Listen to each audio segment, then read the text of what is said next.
Bonjour et bienvenue dans cette nouvelle vidéo. Ici, c'est le docteur Christophe de la chaîne AfroQuest. Alors, dans cette nouvelle vidéo, on va parler bien sûr du taux d'intérêt qui est passé à la hausse du côté des États-Unis. Donc, sans plus tarder, je te demande bien sûr déjà de liker, de partager et surtout de me dire en commentaire ce que tu en penses de cet événement de hausse. On va qualifier cela d'agressif, n'est-ce pas, de la Banque centrale des États-Unis et quels sont les potentiels impacts qu'on pourrait avoir dans les commentaires. Donc, dis-moi ça en commentaire et on pourra donc échanger afin de pouvoir éclairer davantage nos intentions ou alors nos idées sur le sujet. Donc, voilà. Avant de commencer, donc, je tiens toujours à rappeler que euh, nous sommes dans un contexte assez délicat, ok? Assez délicat pour la simple raison que nous avons eu une hausse assez permanente de l'inflation presque partout dans le monde. Et donc, du coup, ça, c'est un événement ou alors c'est un paramètre très crucial dans les économies qui les banques centrales à réagir. Mais elles ne doivent pas réagir de manière totalement agressive. Ok, elles doivent vraiment pondérer leur réaction parce que les actions qu'elles pourront prendre vont potentiellement avoir de bons résultats sur l'inflation, mais peuvent également avoir un retour négatif ou plutôt pessimiste en ce qui concerne l'évolution de l'économie.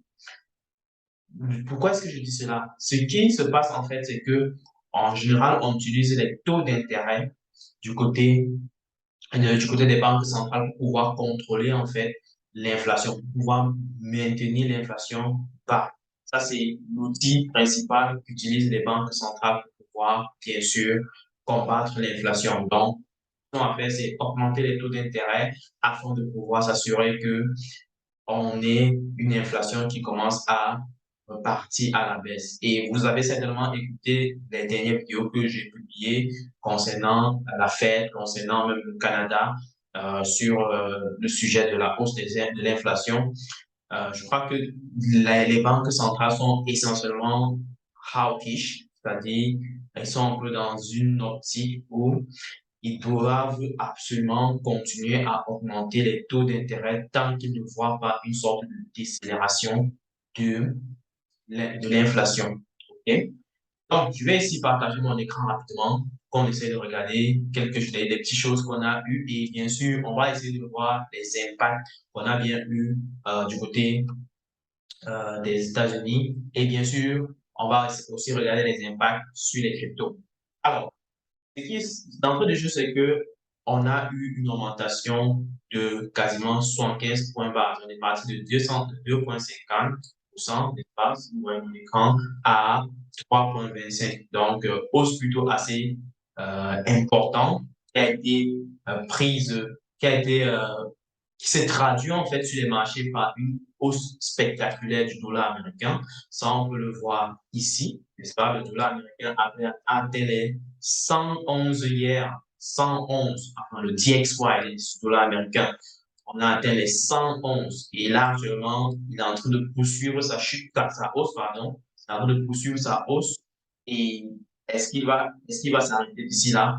Je ne pense pas. Il y a encore du chemin à faire parce que si on regarde encore le contexte de manière globale, on peut bien se rendre compte que l'inflation reste encore assez élevée. Et compte tenu de l'information qu'on a déjà du côté des États-Unis sur l'inflation et sur les taux d'intérêt, on pourrait encore expérimenter d'ici le mois d'octobre, novembre et même décembre une augmentation graduelle des taux d'intérêt. Et ça risque d'impacter sérieusement l'économie d'entrée de jeu, malgré le fait que ça pourra combattre euh, l'inflation.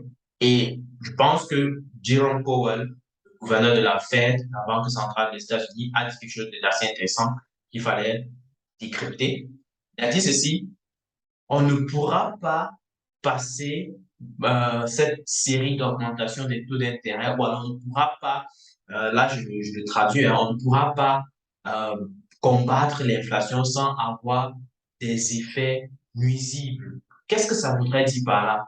Ça voudrait tout simplement dire que les effets qu'on pourrait espérer également, c'est que on va potentiellement expérimenter, ça c'est vraiment par là qu'on va passer, on va potentiellement expérimenter une chute, ou alors non, un ralentissement de l'économie parce que tel que les choses sont parties, nous restons encore autour de 8% en termes d'inflation. Ah, c'est de 1. On reste autour de 8%, 8,3% en termes d'inflation du côté des États-Unis. Et tel que le gouverneur de la Banque centrale a prononcé ces paroles, ce qu'il faut comprendre, c'est que on pourrait avoir une hausse encore progressive des taux d'intérêt. Et cette hausse progressive des taux d'intérêt va certes contribuer à combattre l'inflation, mais va potentiellement se traduire par une sorte de ralentissement de l'économie. Donc, ça va potentiellement contribuer à amplifier la récession. Donc, ça, c'est ce qu'on doit garder en tête. Donc, potentiel scénario de récession en cours de téléchargement, encore une fois, c'est imminent. C'est peut-être maintenant que le crash commence. Donc, préparons-nous sérieusement à ce scénario-là qui pourrait s'advenir d'ici début janvier ou encore peut-être beaucoup plus tôt.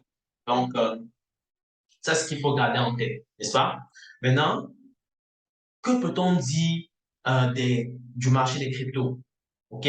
On va essayer de regarder ensemble. Il est clair que la journée d'hier a été aussi spectaculaire sur le côté du marché des cryptos. On a eu un Bitcoin qui allait chercher quasiment les 18 200, n'est-ce pas?